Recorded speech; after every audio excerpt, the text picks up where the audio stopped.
This is quick fingerprint sensor test. So I will constantly lock and unlock the phone using the fingerprint sensor, and we will see the speed of the time reaction of the fingerprint sensor.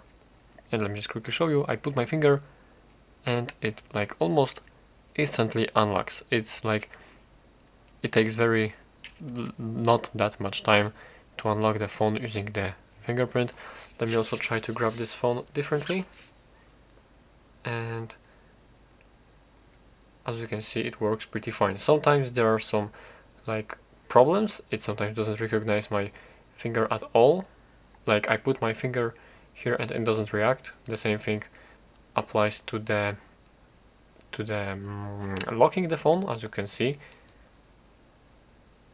So it's kind of weird acting after this amount of locks and unlocks, but overall it works pretty fine. It unlocks the phone pretty quickly and with no problem right here.